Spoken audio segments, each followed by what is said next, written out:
How's it going? How's it going? Good evening, everybody. Welcome to Coast Packers. I'm here on the side with my man Bernie Bango. How you doing, Bernie?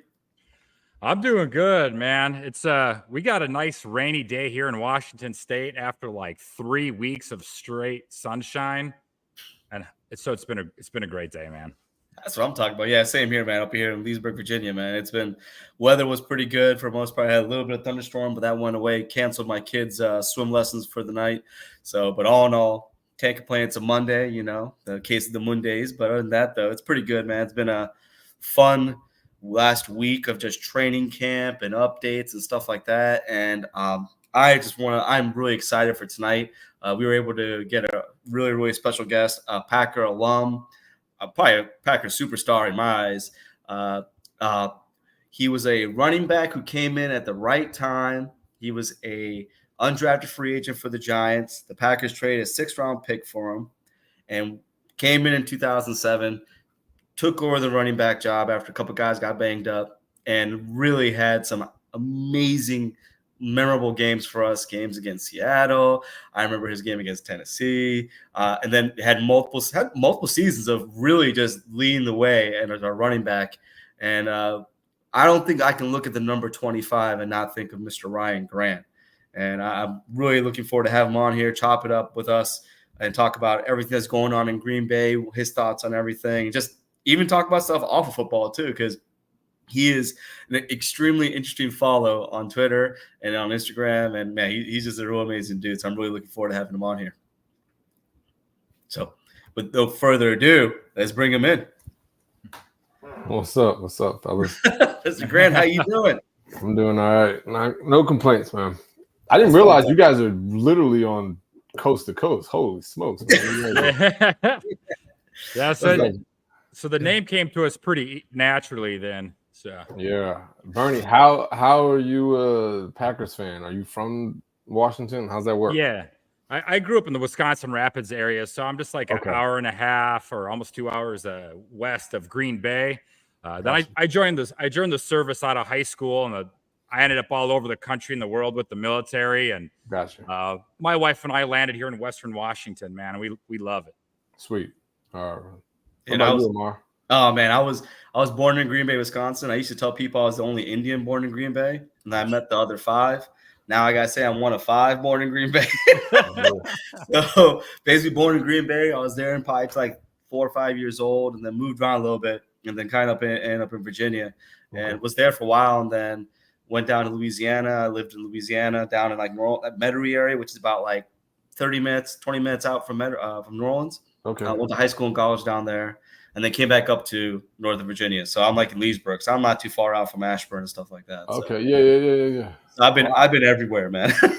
Both 2 of y'all been. Yeah, we're very well traveled. That's wonderful, but still came back home. You understand where your roots are. Yeah, exactly. Like I probably visited Green Bay maybe a couple times since being there. I need to bring my butt back more. I've been told by a lot of folks that I need to come back and visit. It's just always a pain in the butt. You know how it is flying over there, man. You got to go through Chicago. It's not all the flights. It's no straight flights, right? I got to go. I'm flying in next week, I believe, and for me, I'm flying in for a day trip. Oh, and the flight I have to go through Atlanta to get to. Jesus Christ! I was like, it definitely ain't easy. That's for sure. Yeah. But Ryan, thank you so much for joining us. And I just kind of, you were like, I mean, you were that feel good story. You were that underdog, right? You came in, and I'm telling you, you just came in and you hit when you got your chance, you took it and you ran with it. I mean, I'm a diehard fantasy football player, and I'm not gonna lie, there are many games that you saved me because of what you did. And just hearing your interviews and just hearing like about, I think you were telling people like your dad, the way he would like train you, he put a helmet on with like weights on it, right? You play video games, and like you got like that's how you got your neck strong. And I was just like, man, like I tried doing something like that at the gym. That just didn't work out for me. I ain't gonna lie. Yeah. Listen, it definitely wasn't something that I think my dad didn't even really. He knew what he wanted to accomplish, but he didn't really know what he was doing. You know, he took my old like Pop Warner helmet, took the face mask off because he was like, "All right, if you're gonna be playing video games, you gotta be working." Yeah. So he just strapped weights on each ear and on the top, and like just had me. He was like, "You'll just be working." I'm like, "Well, I can't really play the game when I'm working." Like, but for my father, everything was around like injury, so he was scared. He was scared of me playing football, so he wanted to be proactive in me not getting hurt. So he was like, "You," and essentially, I had my family's body frame is slim. Yeah. So he was like, "You have to work to get this. If you're gonna do this game, you got to just be strong and fast." And so he kind of built me. Like I had a forearm thing when I was young, where I would literally just be sitting there with the forearm thing. But it worked, and he essentially was like the first personal trainer in regards to drills and certain things we were doing. You know, he was a fan of football from a spectator aspect, Right. but didn't really know anything about football. But he just understood body position. He played basketball, so certain things. You know, he definitely was like, "Why you gotta choose running back out of all?" I was just gonna say the most like devastating position. Yeah. And as long as I played, he kept saying like, "Yo, why that?" But like, he kept saying, he's like, "Yo, play safety. You'll play in the league for 12, 13 years." Which, yes, if I had to do it all over again, safety it is. Yeah. You bring in the pain. You ain't taking it. Yeah, exactly. You pick and choose when you want to bang. But I did love it. And I enjoyed the smoke in relation to like kind of wanted that smoke, and you want all eyes on you and kind of, all right, now let's see what you can do. How was your time in Green Bay? Like, I wanted you to talk about that because I know like a lot of people have talked about going to other places and stuff like that. Did you enjoy your time in Green Bay, and how would it compare to like other places that you did play at as well, to like Washington and stuff like that? There's no comparison. My time in New York was short, but honestly, I had a good relationship, and I did have a good experience there. You know, I said in a few different interviews that there's a few organizations that I think do it the right way. And back then, the Giants were one of them as well. You know, you hear it around the league: Green Bay, Pittsburgh, Giants. You know, some of these, to some degree, New England. They're just different. You know, it's kind of family. You know what I mean? There's a family atmosphere within the space. There's a level of respect, and everybody within the organization does everything they can to help the guys win. You know, and with Green Bay, you felt that right away. We're literally from the groundskeeper to the seamstress, every single person in that building wanted to do everything they could to help the guys and help us win and help put us in a position to, you know, succeed, whether it was late hours, being in the, you know, or there were many times I went to the seamstress and asked her to, "Can you tell her this? Can you tighten up this? Can you do this?" So little things. You know, the groundskeeper is just, you know, we talk about like the shoveling of the snow in the stadium and stuff like that. I felt comfortable asking the athletic trainers if I needed extra treatment late at night. And I mean like 11 o'clock, you know, and these people have families and stuff like that. "Hey, can you meet me down at the stadium? Can you do this?"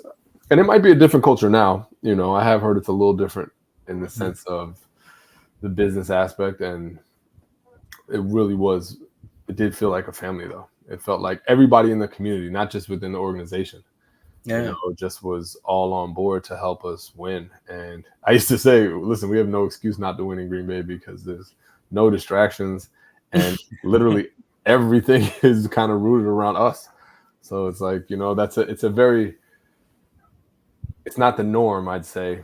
And it's a very fortunate situation to be in if you can, you know. So like the Packers, it was great. You know, like anything, they're still a business and they're still an organization. It was in all aspects where I was in agreement, but at the end of the day, there was a level of respect. I love that. It's like it was more like a passion. Like it wasn't a job for a lot of those folks. Like they actually enjoyed what they did every single day, knowing that they had some small percentage of contribution to y'all's success. That's amazing. Absolutely, that's what it was. It was like they you know, and a lot of them were from Wisconsin. Yep. So they ended up like they worked there forever. You know, when I was asking guys how long they were a part of the program, part of the organization, 20, 30, 40, you know, it was really interesting to hear that. So I said, I don't know if that's still the case. it's just the nature of the times. But I'm very appreciative that at the end of the day, it was. Was Flea there when you were as a head trainer? Was he there? No, he was. So Flea was my guy. Flea was my guy. Yeah. So when I was there, Flea wasn't the head guy. Pepper was, and that's right. Yep. Flea was the second guy in command, and at that point in time, from an administrator, like Flea was kind of doing the head guy stuff. Pep was kind of phasing out. But I built a really, really, really strong relationship with Flea, and he, to this day, he's my guy. And everyone says that. Yeah, he's like that has been there has said that same thing. He's the best, and if you are able to kind of get him to trust you and vice versa, and then him be the guy, he'll take care of you, and he looks out for you in relation to, like, I watched his kids grow up. I remember I had to have surgery after one off season, and nothing crazy, but I ended up having to stay at his house afterwards. Like, just I'm playing with the kids and stuff like that. I think I had to have 1 year. I had to have a wisdom tooth removed. Okay. So I ended up like hanging out with him. He picked me up and took me. Just like really little things. But we got on a schedule. He was the guy that I trusted the most in relation to things going on. He was my middleman in between the medical staff in relation to doctors and stuff like that. And just a great guy, like because he was all about winning. He wanted to win. We had that connection where he was a kind of a diehard Notre Dame fan. Okay. And, yeah. He's from the Illinois area. And so he grew up a Notre Dame fan. I think it was his dream job to be a head Notre Dame. And then I believe, and I might be misquoting, but either way, it's good for the legend. The legend. Yeah, exactly. But I'm pretty sure he turned down the Notre Dame job. That was a dream of his to take the head job at with Green Bay. So, and he deserved it. I think he's top of the line. He's second to none in the league in relation to, he's very open about new age technology and being progressive and helping the guys and really putting guys in the best position to win. So yeah, I can't speak highly enough. I can't speak enough about Flea. Yeah, I was gonna say I think I've heard that like common message across the board. And Notre Dame, okay, I was gonna say you're talking right on Bernie's alley right now. That's Bernie got some questions about that. Yeah, I got a lot of questions, but one quick one. What was the video game that you were playing while exercising your neck? Did you have like a go-to game, and what system? Oh, I was probably, let me think about when this was. I was probably playing PlayStation. All right. And I was probably playing some sort of role-playing game. Yes. I was a nerd. I played a lot of like Final Fantasy stuff. Yeah. Oh yeah. I was either like same. I was either a like Street Fighter kid, or I used to like go into tournaments, like Street Fighter tournaments, or like Final Fantasy. Okay. I'm gonna age myself now. I definitely was a GoldenEye kid. Oh, dude, heck yeah.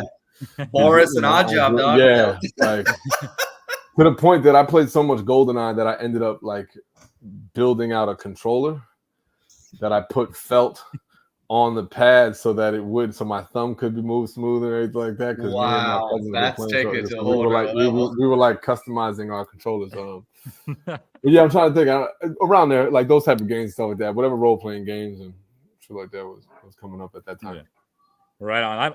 Sam, a big RPG fan, especially from that like Super Nintendo to PS1 era. That era of RPGs, man. They were the best. It was based off of like fun factor, not look at all these graphics, because you didn't have the graphics back then to make So the gameplay I thought was way better back then. Yeah, the cartoons, man. Like I remember like growing up, you talk about like Secret of Mana, Chrono Trigger.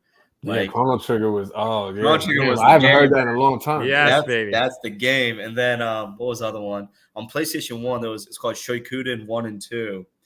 Those are like games that it's hard to find them even now. Yeah. Those are like some really, really, really fun RPGs. And I still play them to this day. I literally just finished, what the heck was it? Dragon Age Inquisition. I literally just finished that yesterday. And I've been playing that thing for like a year and a half. And yeah, the Dragon Age is like old school Nintendo. Old school. It worked its way up, right? And they got a new one coming out for PS5, and I'm like really contemplating if I'm going to invest in a PS5 for this one game. It's so bad right now. Like, am I doing this? Hey man, I'm right there with you because I played college football for like 15 years. I quit gaming a decade ago because they quit making the game. Yeah. And now I'm like squirreling away money. I'm like, all right, I'm just gonna slowly save. And when that pile hits like $500, I'm getting myself a PS5 and I'm getting college football back. And dude, they got deals right now. Like I asked some folks, they got like all these sales. They got a slim version. I'm like, all right, this is the best. They might have it now. I'll tell my wife. I was like, look, this is gonna be my birthday and my Christmas present. All right, I'm just combining the two. Yeah, I'm just gonna do it. All right. I don't really play too much anymore, but I have this thing where like every 2 years, I'll binge play. Yeah. Like I'll buy a game. And I'll like binge it for like 2 weeks, beat it, and then I'm like, all right, I'm cool. You got that fix out. No, I feel that. Because once there are times where like I'll sit down, I'm like, oh, you know what, I want to play, and then I'm like, I should be doing something more productive. Like I got kids, and my kids are just now getting into games, so it's like cool to kind of see them. Yeah. And they need me to help them on certain things. I'm like, nah, like, we ain't have help. Just play the game. Just do it. Figure it out. If you lose 50 times, then you lose 50 times. Like, but that 51st time, you might get it. Yeah, you got to get it. Yeah, just figure it out. And look, because I got an 8-year-old and a 6-year-old, and the 8-year-old is a big time gamer, right? So I know, and she's already getting into like things that I'm like looking at and stuff like that, and she doesn't understand that I'm so like old about it. I walk through. I go find walkthroughs. I want to get every single thing I can find. I'm not no stone unturned. Oh, right? I used to have all the books. Yes. All the guides. It's so crazy that was even a thing. It's like, yo, these sell magazines. You go buy like $10 book, right? Every guide that you could go through that would tell you every little detail and stuff like that. Now I just searched online. Everything's free. Yeah, now you can just find a YouTube video where Lily just walks you through the whole thing, tell you how to do the whole thing. Oh, right. I've done that. For this Dragon Age Inquisition, I had to go on YouTube multiple times. Like, okay, I cannot figure this shit out. I am gonna go. Someone show me how to do it. Damn it. All right, that makes sense. So since we're on that college football topic, I got to ask, right? I feel like most college players, especially when they play at a school as prestigious as Notre Dame, Ryan, right? That alumni, that holds a great value to a lot of players. But I see a lot of that with players that have come through Green Bay, right? It's almost like, I don't know, just how we bring them back and how we hold them up and want to talk about those past players. I got to ask, which one do you hold closer, near, dear to your heart? Like being a Notre Dame alum or Green Bay alum? Green Bay. Or maybe it's equal. Yeah. Green Bay. That ring, baby. Oh, yeah. Yeah, Green Bay. I think my experience was different. Yeah. And it was quote unquote more positive in Green Bay. My college was up and down. We didn't win in relation to that. And I came from a high school program where all we did was win. And so to go to college and then have a different experience was not what I was used to. And I was fortunate in the league that for the most part, with the Giants and then going to Green Bay, I was with organizations that won. Yeah. And so I won a lot of games. We were able to have a lot of personal awards in relation to, we performed personally very well. And we won. We won as a team. So our bar was really high. And that was what I wanted. When I went into Notre Dame, that was what I expected. I was like, listen, I'm All-American. I expect the bar to be really high in regards to the standard. And I got that in Green Bay. So I think that, my experience in Green Bay, there's no love lost. Like, I'm still proud that I went to Notre Dame, but I rep the G a little heavier. Yeah, I dig it. I love that. I was gonna say, like, just it's funny seeing like all the old alumni come back and do like the tailgate tours and like the different things like that. And it just shows like that Green Bay as well as the players are willing to kind of show that homage again, right? And yeah, absolutely. And I mean, you being the running back, the guy that like kind of showed Green Bay after like Amon Green, you know what I'm saying? Like you kind of brought that running back some prestige in Green Bay. What are your thoughts right now about just the way the running back room has kind of turned out? Me and Bernie, I think every other week are pouring out a little bit for Aaron Jones no longer being here because that one hurt. I'm not gonna lie, but there you go. That goes back to that business stuff you were talking about, right? Yeah. That hurt. Yeah. I think anybody who, any diehard fan, or anybody that's followed the team and seen the type of role and leadership that Aaron brought. Yeah. Out really on and off the field, like Mm-hmm. the intangibles and the tangible stuff. Like Aaron's phenomenal, and I think the nature of the position, you're just under-respected in general. I hate to say that, but it's very true. Yeah. And in the same breath, he was a leader. Like I think he's imperative for that locker room. So I do think, even with, I love Josh Jacobs. I think Josh Jacobs, from a straight running back aspect, is one of my favorite dudes in the league. Okay. All right. Has nothing to do with the fact that I still think that from a culture aspect and what Aaron brings leadership wise, you miss something. You just have to, you do have to replace something. So, and it'll be interesting to see. So I do look forward to seeing how, as a team, they come together, because it would be foolish to think that Josh is going to replace Aaron in all the intangibles. His first year there, exactly. He's got to get accustomed to all the stuff, like, maybe on the field, just from a performance aspect.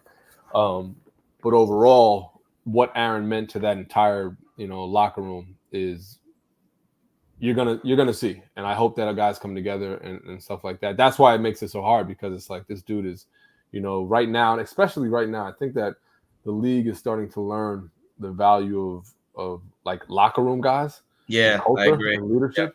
Yep. Mm-hmm. So you're going to see more and more, I think, around guys that are really going to be missed in certain locker rooms, where it's like, no, you hear about these individuals being phenomenal men and really setting the bar of standard for professionalism.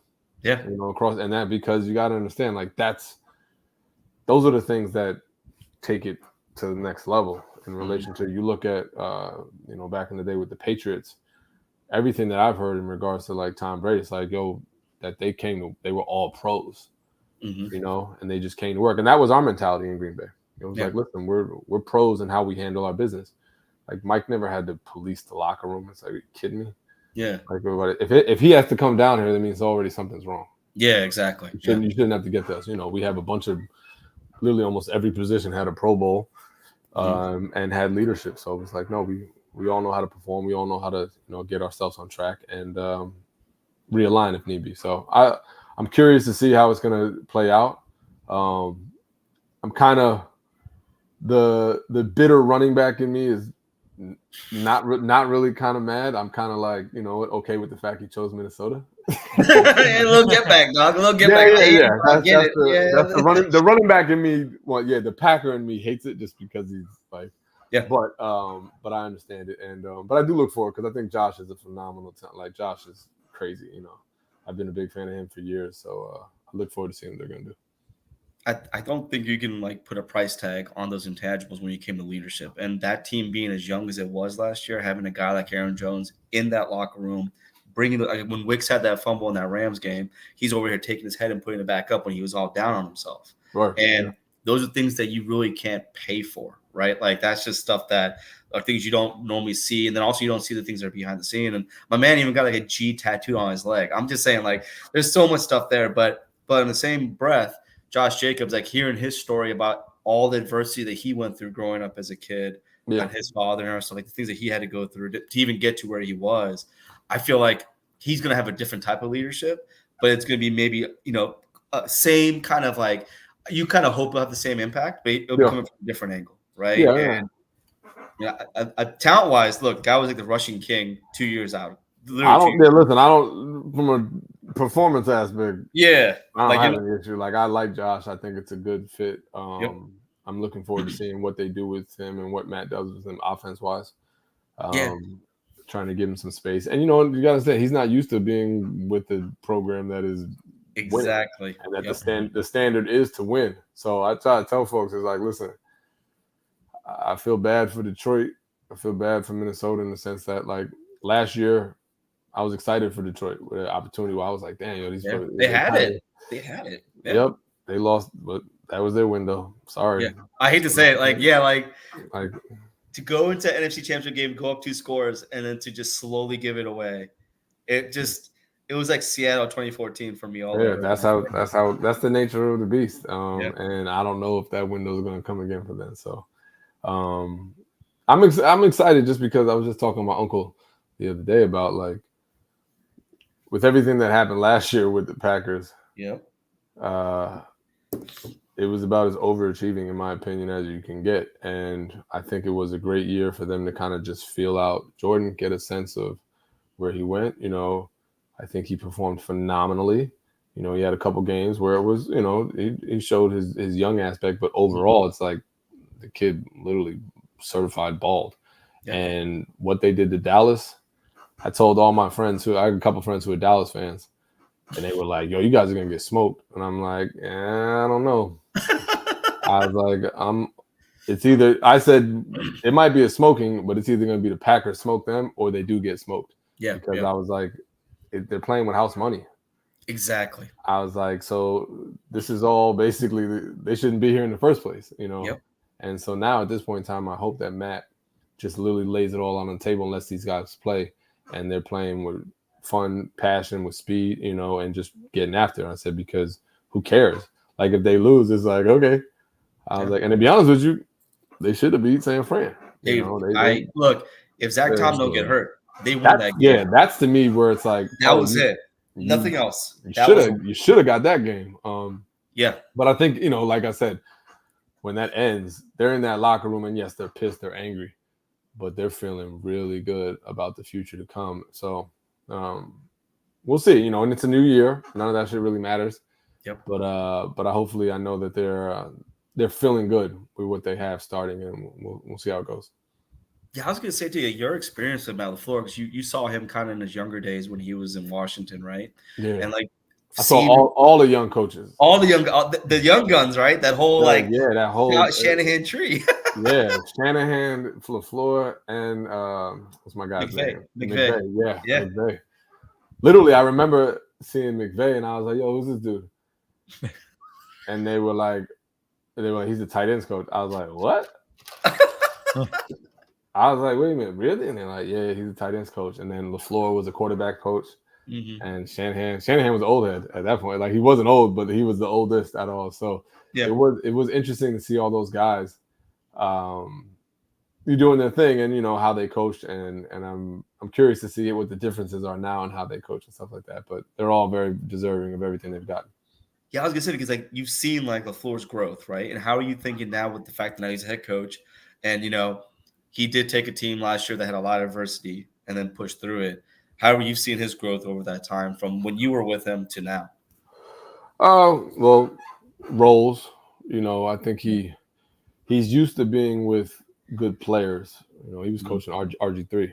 Yeah. And RG3, his rookie year, was one of the most talented. I was only there for a month, but he was one of the most gifted individuals I've ever seen play the game. It was pretty insane and stuff that he could do. So trying to manage that, and I think it wasn't, they very different offense and very different expectation, of course, like I said.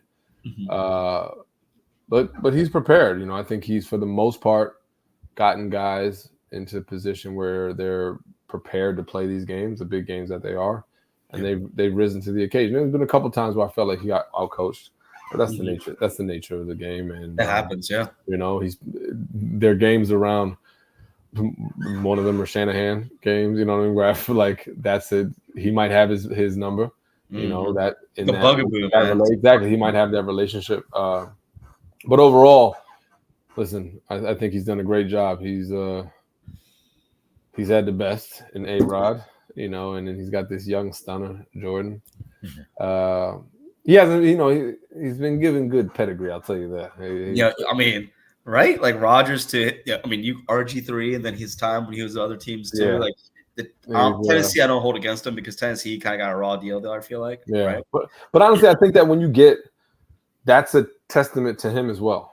Yeah, I agree. That he's gotten that good pedigree, and there's been a trust within that. So, no, I think he's solid. He's definitely going to have a little more pressure in relation to the next couple of years, just because it's like, all right, how long has he been there now? He's been 4 years now. 4 years. Yeah. 2019. So yeah, 5 years. Okay, 5 years. Yeah. Okay, you got. All right, let's get back to that. You know, that standard and that tradition. Last year, I think was great. So, I expect him to. I expect him to be pretty far next year. And we go. I was just gonna say, right before we went live, Ryan, we were talking. Yeah. We were about to talk about Love's contract, and you're like, let's save that. Yeah. So let's dig into that, man. Yeah. Like maybe some of your initial thoughts or your reaction when you saw the numbers and all that come through for Love. My initial thoughts were, holy shit. I don't know about sorry for the language. No, you're fine. You're good. That was, You're yeah, good. that You're was. You know, understanding the market and understanding quarterbacks, it's kind of like it's just the nature of the progression of the market. So you knew it was going to happen. Do I know if it's deserving? That's kind of a tricky word to me in relation to the league and especially with quarterbacks. Like, Yeah. Okay. I don't know. Or more he's deserving of it because. No, I think he is deserving of it. He's deserving of it because he got it. That's my point. Right. If you got it, you deserve it. I don't know if he's earned that much. That's more of a I don't know if he's earned that much, because he hasn't over time. Now, in the same breath, listen, I held out off of 9 games, so. You get hate. Yeah, I'm not. There'll never be a hate in my aspect. And I also did what he did in regards to the offseason. So I showed up and did not participate in the offseason, but I showed up to all the meetings, all the workouts, blah, blah, blah. I just didn't practice because I was waiting for a contract. So I think that I appreciate what he was willing to do.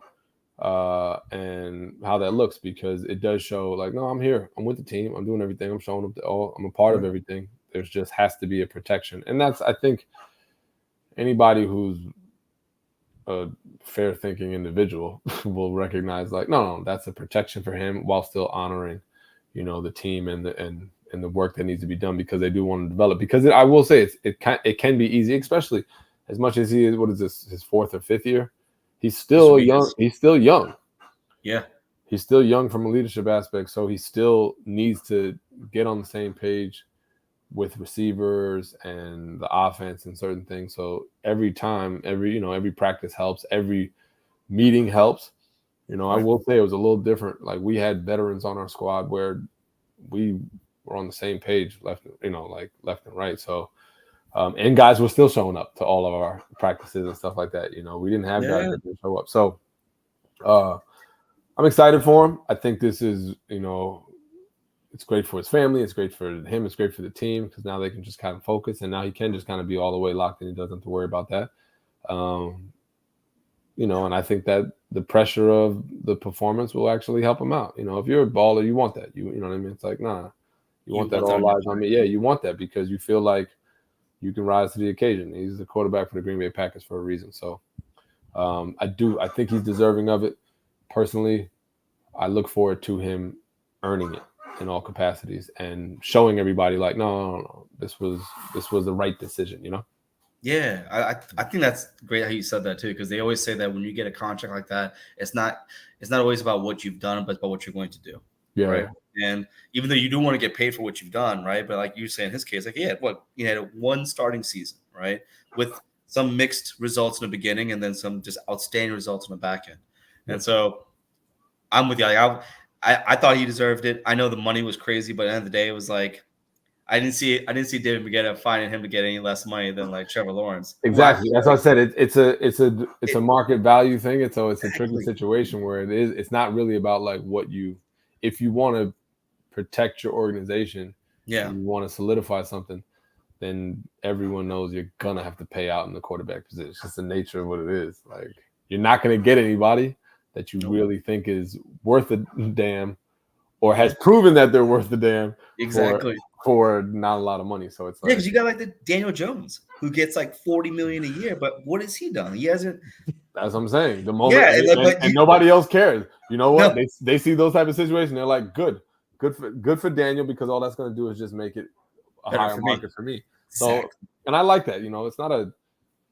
I've never been the type of person to the division between younger guys or what you see people making. It's like, no, all it does is just raise the value in the market. Yeah. Like everyone benefits from it. 100%. Exactly. There's all the players like, listen, there's no issue. I don't care. Let him be a bum. Like it doesn't matter. Like you just have to pay us more. Like it doesn't He's matter. saying that bar to where if he's a bum and I know I'm not a bum, guess what? Exactly. Guess what? I'm gonna say, yo, I doubled this dude's performance. Give me double that money. Whatever. Exactly. So, I guarantee that's probably what they said too. I guarantee the agents were like, look what Jordan did. Trust. Right? Oh, yeah, absolutely. Look at it's not matter. Nothing. A good agent is putting together a documents of data that shows, listen, you can clearly see the differences in these guys. So yeah, it was a no-brainer. I bet Jordan was licking his chops when he saw Goff's contract, when he saw Trevor Lawrence's contract. I was thinking when I saw him, I was like, oh dang, what is Jay Love's numbers going to be? Because I thought to myself, it's going to be more than those two guys. And obviously, I feel like those guys have probably earned what they got as well. And but it just made me think like this market is higher than I thought it was. That's the nature. Yeah. Is he? What they gave me? 50 something. He's at 55 APV.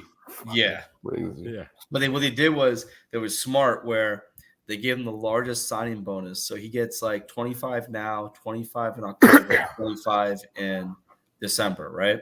And that's more. Wait a minute, he got his signing bonus? Yeah, 75 million. 5 million. Jesus Christ. Yeah, and then basically when they did that, his total guarantees were like at 155, right? So he didn't get the same kind of guarantees that like other quarterbacks got. So it's good for him, and it's also good for Green Bay. So like basically, if he performs well, they can go back to the table, right? Yeah, and if I was him, I'd rock out for 2 years, try to and that's for the all the way, and be like, yeah, now you're going. Now you'll really pay me. Yep. Damn, it's so stupid. Oh my! See, this is why I don't play running back. I'm putting it out there. Put it out there to all the football players that potentially are watching this. Play another position. Yes, exactly. We have a quarterback. We have a question there from one of our regulars. He's Soder asking thoughts on why the league has devalued that running back position so much. It's just the nature of the game, man. People want to see points.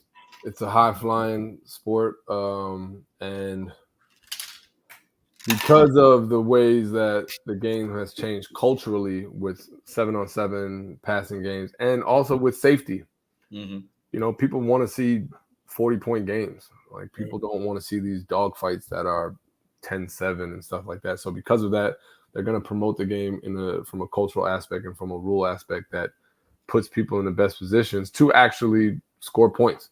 And offensively, you saw what happens with the 5 wides and spread offenses and stuff like that. So it's just the nature of what is going to happen. And I do think that there will somewhat degree be a balance, but not anytime soon in relation to like the old school. What we know of like old school bruisers and everything like that. Yeah, you'll see that. You'll see those archetypes in some capacity, but overall, it just doesn't make sense.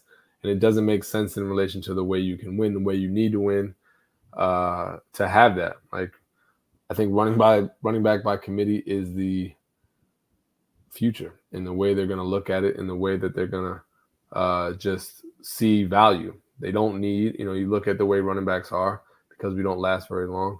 In the manner in which they use them, they are going to start lasting longer now because it's going to be a very different. Because the usage is just different. It's not as much wear and tear. But I just think you're going to see more guys in like this hybrid position where, you look at the Christian McCaffrey, and I think hands down, he's the most versatile in the league. But what did he run for last year? 1,200 yards? Yeah, but his total scrimmage yards were, I know what you're saying. Yeah, he had a lot of total scrimmage yards, but right. I saw a report that was like 2005 or something like that. The amount of 1,200, there was like 17 1,200 yards rusher, and there's like one. where it's like, you kidding me? If like when I was playing, you couldn't lead the league in rushing unless you ran for at least 1,500. Yeah. So like for me, I was trying to be top 5, top 3, and the 1,200 mark was like, all right, I know it would make me top 5 in the NFC. Right. I was like, but you're not gonna lead the league with that. Are you kidding me? Like, but now it'd be like, oh, you might in rushing. Now you're not gonna get say touches, whatever it may be. It's just a different capacity, but it's just the nature of the position. So, and I know guys. Hopefully, it looks a little different. I want to see what they do with the running backs. That's my thing. I just want to see what they do with them. Like, how can they be more creative with them and stuff like that. So, absolutely. I'm going to hit you with another question. We got a lot of listeners here that are excited that you're here, Ryan. And Iowa Joe here, he's asking about any good stories about Red. He says everyone's got a good story about Red. Yeah, what I got about Red. Oh man, Red's the best. Oh my goodness. What do I have a good story about Red? Oh, I do have a good story about Red. Damn, and I gotta recall it because Red got into an Uber one time. Damn, now I gotta think about what the story was. But he gets in this Uber and he's talking to this guy, whatever. And then this guy individual says something about like, oh, what do you do here? And he's like, I work with the Packers. And he's like, oh, you do whatever. And he's like, I had a Packer one time. And he just is talking about this Packer. And he's like, man, this guy was like the nicest guy. And I'm trying to remember something that happened, and I like stopped and helped the Uber driver. Yeah, like I had to end up helping him, and he was like, "This guy was like just outstanding. Oh my goodness!" And he just did this for me, and they were like that. Oh man! And it turned out he's like, "I know who you're talking about." And the Uber driver's like, "Who?" And he's like, "You talking about Ryan Grant?" And that's what Red said. Red's like, "You talking about?" He's like, "Yeah, I think that was his name. Yeah, Ryan." He's like, "Listen, I got years of like dealing with Ryan," and he's like, I'm not surprised that Ryan did it. And I don't remember specifically what I did. I can't remember. Like, so the story's trash, but I can't remember. But Red would just be in those like situations where he would always like meet somebody that would talk highly of whoever, you know what I mean? Whoever was around. And I don't think, for me, Red was the sweetest guy. Here's the thing. I'll tell you, I got something with Red. And this was a Red and Brett Favre story because Red was the one who let me know. So, this is funny. And, Red, for everybody who knows, Red was the head equipment guy. And he's like just one of the sweetest guys, most knowledgeable guys in general about all types of stuff, man. And so I think I was like the starting running back like 2 weeks in a row. Mm.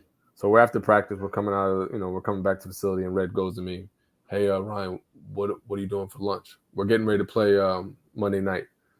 So the whole team, the Monday Night Boomer and all of them are in town. And so he says to me, what are you going to do for after practice for dinner? And I'm like, what do you mean? He's like, what are you going to – I'm like, I'm going to go to the cafeteria like everybody else does. What are you talking about? And he's like, no. He's like, come in the back. He's like, before meetings, come in the back. I'm like, okay. So I walk back there, and Brett's got this whole spread out.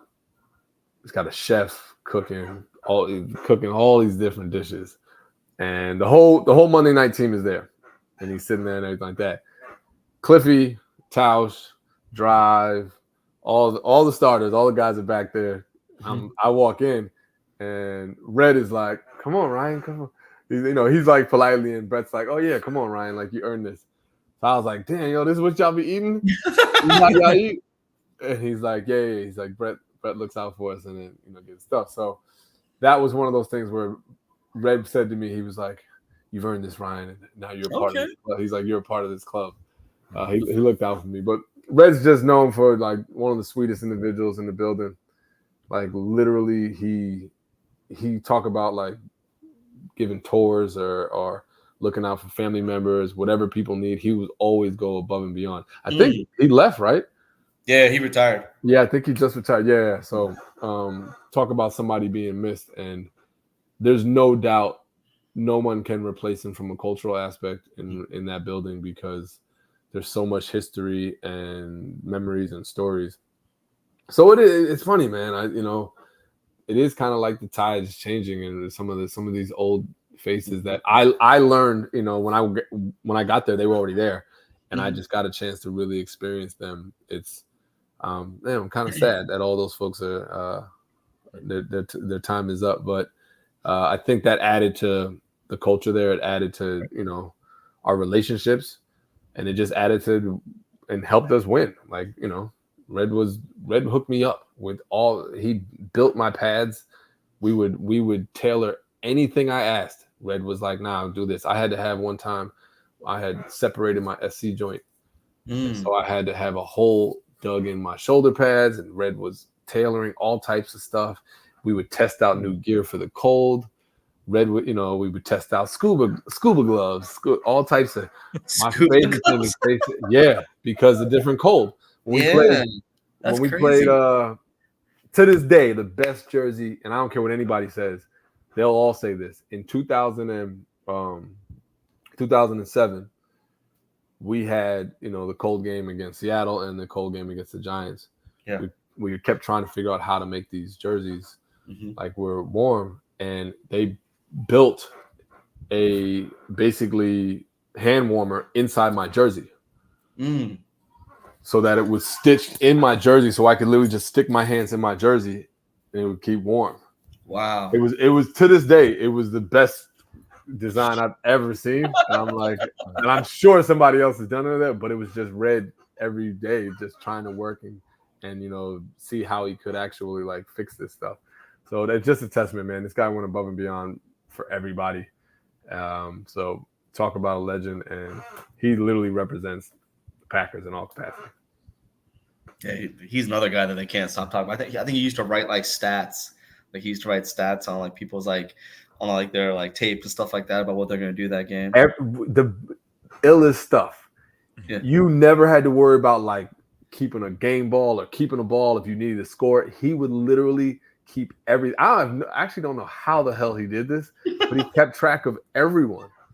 So if you needed like yards, you'd be like, "Yo, RG, what this ball's gonna be for you?" It'd be like, "Oh yeah, thanks." Like you was like, "How do you even know that?" Yeah. He knew. He was just aware and really paying attention to so much detail and dialed in with so many of the guys. Man, you could just tell he cared.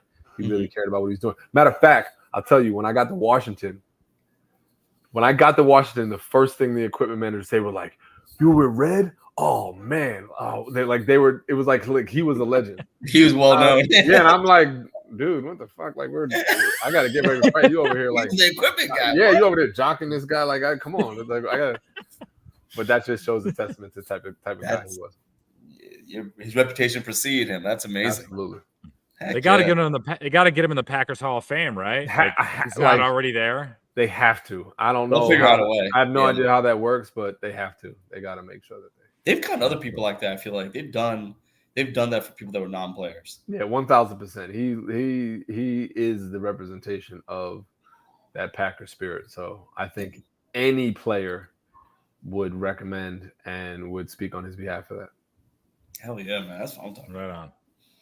Well, hey, we're like in training camp, right? So like we had a show yesterday. We had an extra show that we did just because we wanted to review week 1 and kind of talk what we're hoping for in week 2. What were some things that maybe because like Chris Rhyme here and other listeners, what did Ryan enjoy most about training camp? So what's something about that time, whether it's the bike riding, but what was something that you really enjoyed about Packers training camp? What did I enjoy about Packers training camp when it was over? No. Well, listen, I'm the part of the last generation of training camp actually being like tough. Legit, yeah. So, yes, the bike rides, the community aspects were always great. You know what I really liked about training camp? We competed, but we competed in like a healthy way with the guys. Like I really liked the DBs pushed each other, and I played a position that I'm usually was for the most part kind of closer with defensive guys, and this has always been the case for me. because a lot of times offensive guys are seen as like soft. Yeah. So for me, the defensive guys were just tough guys. You know, it's like and they always respected how I played the game. So they, you know, so we would connect on that aspect. Right. But you know, I really respected guys like Al Harris and Nick Collins was close to me because we had the same agent, you know, and Tremont and Woodson. I learned a lot from Woodson watching him in his approach towards the game. I just love that, you know, AJ and Barnett and those guys. Like we competed, and I love that they actually, you know, they made me better. And those type of guys, individuals, were on top of the game. Like look how many Pro Bowlers and just really ballers. Like just we had dogs, you know. And so in my opinion, we were the most underachieving team in it because we had a Super Bowl caliber squad almost year in and year out, in my opinion.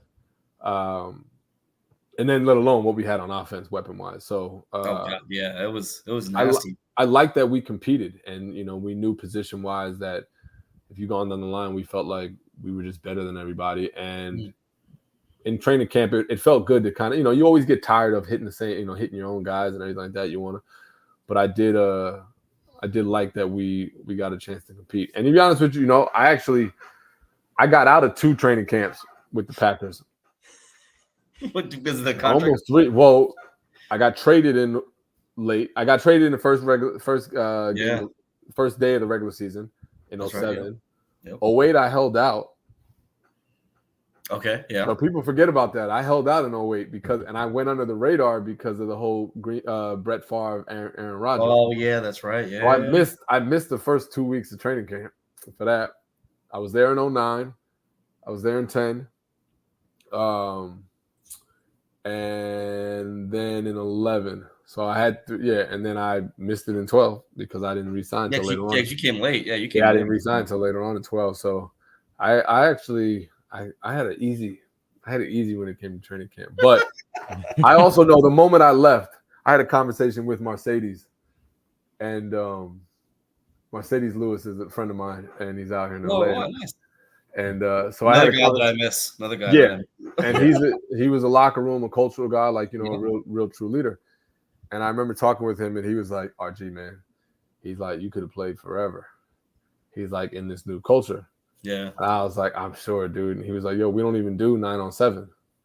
Now, for anybody that understands that 9-on-7 it's an inside drill run where there's 9 guys on defense, 7 guys on offense. Mm-hmm. Damn. And because you essentially literally are just like, you want to get fits. So they know it's terrible.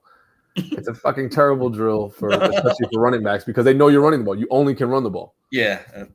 And sometimes Mike would do it with half a line. So I'm like, Mike, they know where we're going. He was like, nah, block it. Just block it. And he was like, yo, we don't even do that drill anymore. And I'm like, are you kidding me? That drill took off years of my life from high school, college, and the pros. Like that drill itself just took off years. And he was like, yeah, we don't even do that anymore. Wow. And I'm like, damn, yo. Like, so, you know, I'm never hating. I appreciate that guys are getting a chance to kind of take care of their bodies now a little bit more in relation to the game. And I think there is a level of understanding in regards to the progression of rehab and just training and that, you know, type of training. So, but you know, the hater in me wants everybody else to feel the pain that we feel. The same thing you did. You know? Yeah. So it's like, you guys are soft. Every generation says that the guys that, you know, next to soft. That's normally how it is though. It's true though. Yeah, that's how I feel about my time in the military now. When I hear, you know, the young guns coming out of basic training and they're telling me what it was like, and I'm like, oh man, that's not how it was. That's not how it was 22 years ago, man. They can't even I'm positive they can't even legally do some of the shit. 100%. They were doing back then. Yeah. I've heard there was probably a few times I witnessed things that weren't supposed to be happening even that 22 years ago, but I was like, I'm going to shut up and I'm going to go lay down in my bunk and I'm not saying anything. I'm sure. So that's called progression. You know, we are progressing as a species in some capacity. In some capacity, in one way or another. In some capacities. Yes, some areas we're going backwards, but some we're going forward. Exactly. I got another great question out of here out of the chat room. Unless you got one quick, Ummer. No, go. Okay, I really like this one. What is one rush that defines Ryan's Packer career? So, what's one carry or one play that you maybe it comes to you, or maybe you see highlight reels of yourself that pop up on social media? Two plays come to my mind. All right. You know what's funny? I don't. And most football players, we kind of remember like every play. Mm-hmm. Like kind of like I can pinpoint plays from like games. Somebody says like, oh, so I'll be like, yeah, this play, blah blah blah blah. But there are two plays that I remember. One was 2008 versus the Vikings. It was opening night, and my hamstring was like ripped to shit, and really I probably shouldn't have been playing. So they said they were going to keep me on like a count, and we'll see how I do. And we were just, it was in the fourth quarter, and we were just needed to play, and I broke a run. I broke like a 60-yard run, and I'm literally running down the sideline, and I hear the trainers, I hear Flea, don't push it, like, because he didn't want me to open it. He's like, don't open up. Yeah. And so I'm like trying to not open up, like, but run and not get caught. Yeah. And I was super pissed because I didn't get caught, but like I cut, somebody had the angle on me and I cut back, and then the guy like kind of got me from behind, whatever, on the 1 yard line. Yeah. And then they like called me to the sideline. They're like, and I'm like, wait a minute, right as soon as I'm getting ready to score. No, I'm getting this goal line carry. The hell. Oh no, of course they gave it to John. Gave it to Coon. And it's funny because the next play is kind of similar in relation to it. It's all with Flea. All I hear is Flea. And we played Seattle. We're playing Seattle at in 2009, and we're kicking there. We know we're gonna win the game, and this is when we, as a team, we had kind of hit a groove. We were kind of rocking towards the end of that season, and Flea came over to me. We just got done with it. And the defense is on the field, and Flea comes over to me. He's like, all right, RG, what you think's going to happen? I said, I'm going to bust it. And I said, the next play, I said, I'm going to break a big one. And sure enough, I did. I broke like a 65-yard run or something like that. The run against Chicago, the opening play was cool because I was trying to see I hated Chicago. So it was like we're playing there. It's cold. I threw the ball in the stands and slipped. I was just frustrated. That was a fun one. You want to hear a quick one we play? This is a funny memory, but it's not about the run. It's about post run. When we played in 2007, when we played in Chicago at the end of the season, we had already clinched everything, and it was that super cold game. Oh, that terrible game. One of the coldest games. It was like 50-mile-per-hour winds. It was just like terrible. It was a horrible game. Yeah. We're down 10-0, and I break out for like a 60-yard touchdown, whatever. And I'm like, all right, puts us back in it. We're back in the game, and I'm running by the sideline, and Dirty and Woodson, Al Harris and Charles Woodson are like, RG, what the fuck are you doing? And I'm like, what? Like, I'm expecting high fives and everything. And they're like, what the fuck are you doing? You trying to make this a game? Let's get the fuck out of here. Like, we're trying to get the fuck out. And I was like, I'm young, so I don't know. I'm like young in it. They're like, nah, man. Like, we already clinched this shit. Let's get the hell out of here. And I was like, damn. So it just kind of threw me off for a second. Like, oh man, these dudes are like, because it was and I will say it was actually like, I remember that game. It was unbearingly cold to the point that it was the first time I saw Brett look old. Yeah. And we got a delay of game penalty on the halftime because guys didn't want to come out. And it was so bad. Like we got a punt blocked. Like, it was just bad. That's why I remember that pump block. Yeah, they couldn't call for a false start because the wide receivers were getting blown out of their stance. It was like literally Like we shouldn't be playing this game. And I remember after the game, Mike didn't even say anything. There was nothing. He was like, let's just get on the bus.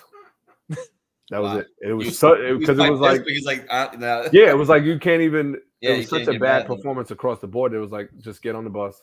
Yeah, like we're not even gonna talk about it, and we'll just move forward. And then Brett said that was the coldest game he had ever played in. Yeah.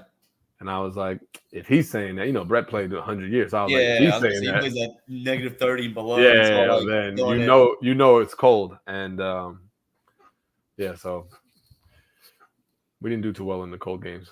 Surprisingly. Because that was like 2007 when you got the Giants. Well, you did good in Seattle, but even in Seattle, it was because of you more so than it was anything else. But it wasn't that cold.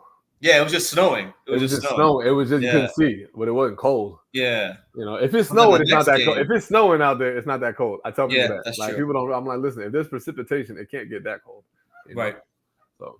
But that next game, that one was cold. Yeah. That Giants game was cold. Yeah. That Giant game was cold. No Giants. We don't talk about any Giants. No more Giants. Yeah. Shit, I'm sick of damn Giants. Don't even get me started on the damn Giants. God. But hey, horror stories, man. Trust, I understand. But we're at an hour, and I always got to say my line. I want to be respectful of everyone's time. That's his thing, dog. He's my man right there. I appreciate that, bro. Yeah, it's usually where if we have a last thing, to say or anything like that. I just want to say, Ryan, I really appreciate you taking the time out of your day. I want to say that what was statistically your most your best season in 2009. I just want to say that I was in a tour in Iraq at that time. Oh, shit. And I was deployed with a National Guard unit out of Arizona.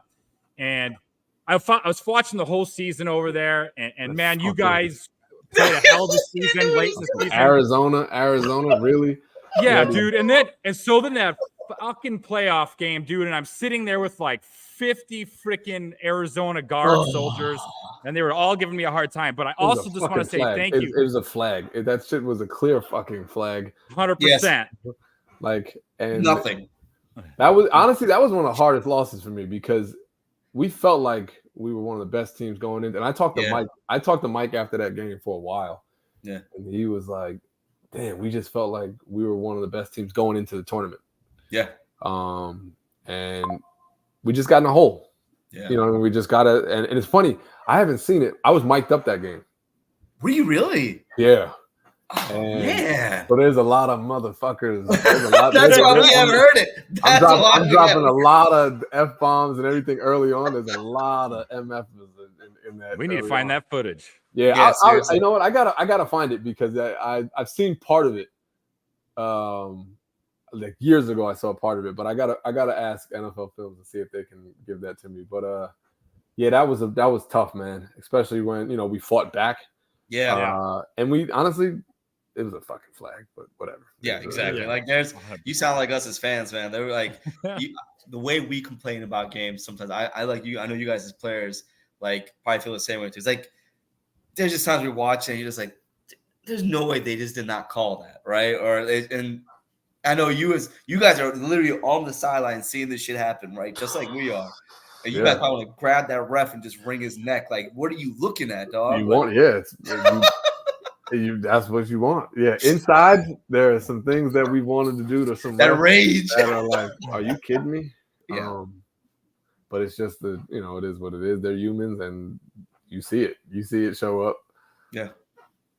That's why you can't have replacement players and you can't have replacement refs. I agree. You see it. Yep. The product is the product because we are really good at what we do. Exactly right. You deserve the best. And that should never be downplayed, diminished in any capacity. I agree. You guys, fans want to see a really high-end product. And so. Like, there's going to be mistakes. Like, you understand the human element. Like, there's going to be mistakes. Absolutely. I get that. But, like, some things are just like, look.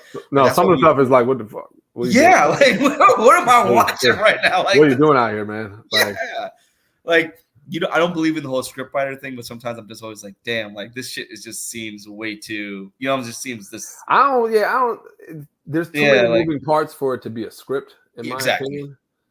Football is not like other sports where you can just pick up and have a pickup game. There's too many things that go into play. Mm-hmm. But there are some decisions where it's like, oh, there's bias. Yeah. So it's like, you out to their mind. Like, that don't make any sense. You know, no. I've seen spots where I'm like, what the hell were you looking at, dude? Okay. That San Francisco game. Yeah, I'm like, what are we talking about? Ref was like spawning the ball like 4 inches or a foot back from where it was supposed to be. And I'm like, what is that? 4th down? We're supposed to be 4th and inches. That's 4th and 1 now. Like, what are we doing? I've seen shit where I'm like, what are you watching, yo? Like, literally, what game? It's like, there's no way that you could do that without there be some sort of bias. But even that's human. Like, I don't care what anybody says. You can't not be unbiased to some degree. Like, because guess what? If I like a human being more than I like another human being, exactly, the nature of who I am, I'm gonna look out for that. Refs, we get them, and if I see them as I look at them, that's how crazy I am. I look to see who the refs are for our weekly games, and if there's one, like, I think his name. Plus, we do too. The players definitely know. Like, I know y'all do too. The coaches do everything, No, that's actually part of our, like, not to say game plan, but like, but you got to know who your people are, who you're dealing with, because you got to know what they're going to do, like what they're some referees. Some referees will let you play, and they're like, nah, we're gonna, we're gonna let you bang, we're gonna let you, do certain things, and within the rules of the game. And then there are other refs that are like, no, they want you to be a stickler. They go, there's a flag fest, man. Flag everything. They just, I'm like, yo, let the game play. Holy smokes! But it is what it is.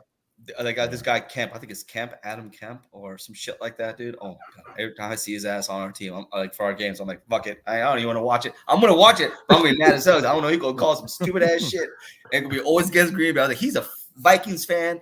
I've never believed in my life. I truly believe he's a Vikings fan. Like, I just know. That's how it goes. That's funny. But no, I'm gonna say my last words, Ryan. Man, thank you so much for coming on. We'd love to have you on again. This was really, really insightful, and I know with the season coming right around the corner, I can't wait for. I'm ready for this season to start. And yeah, look, it's like it literally reminds me of 2010 when our first week we were in Philly, right? And I'm sorry, no, that was a terrible situation for what happened to you. That still breaks my heart, but. That's how we started, that season, what happened, right? The end result was worth it, right? And absolutely.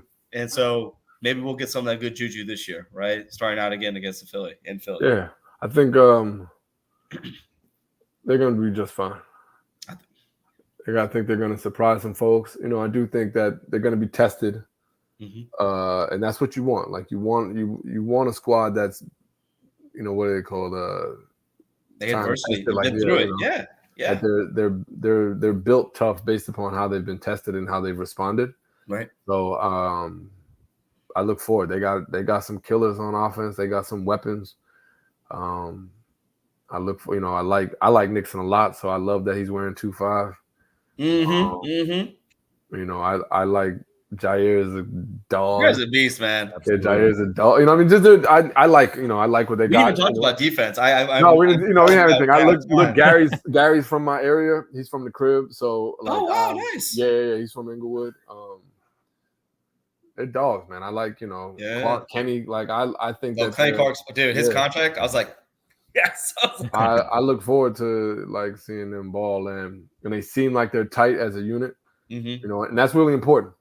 Yeah, and I think you start to see how that plays a part later in the season when you need guys to come together through adversity. Because trust me, it's going to happen at some point in time. Something will happen. Somebody's going to get hurt. Something's not going to go right where they're going to have to come together as a squad. So I look forward to seeing how they rise up.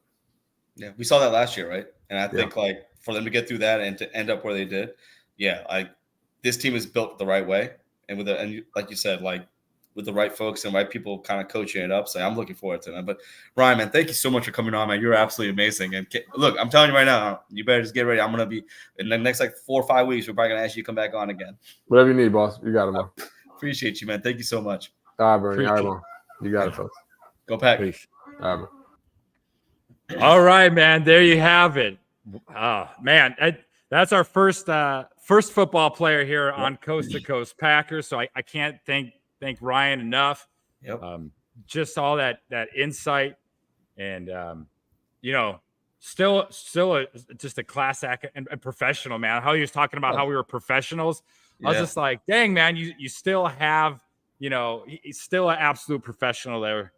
And yeah, man, that was awesome. Yeah, that was a good show, man. He so many stories and just his insight on just the way he talked about things, and also like just the way he was talking about Jordan too. And I just, hearing him talk about the running backs and how much the game has changed, but then how much it really hasn't changed. I love that. He was awesome. I was so happy to get him on here, man. I think we did right by him, and he did right by us. I appreciate it. Absolutely. So thanks for all the listeners that dropped in today. We'll be back next week. I think we're going to be working on some more guests. And damn, man, we're gonna be previewing a preseason game next week. Is that what's gonna be going on here? I hope so, man. I can't wait. I'm ready for it. I am so ready for it, man. Like, yeah. Woo. So just to let everybody know, we are trying to line up more guests as we go. We're hoping to have Tom Grossi on here. We're thinking next week, and then I think myself and Bernie, one of us, we try to get on to Matt Ramage's show this week. And then we're going to be trying to get some other guys that do a lot of development, like Matt Waldman, and then trying to get some other folks that we've been talking to, get them on the show, get their insights from a different perspective, fantasy football-wise, as well as like just NFL development-wise. I think like as the season progresses, we're also going to get other content creators too. Ferd Turgeson and Heroin, Aaron from, the guy Last Call Lambo, and a whole bunch of other folks. We're just trying to, not try to get you oversaturate you guys, but definitely get you as much content as possible and just get different varying point of views on everything going on with Green Bay Packers. Absolutely. All right. We'll see you next week, hopefully with Tom Grossi. Preseason is almost here. Yes, and sir. As always, go Pack, go.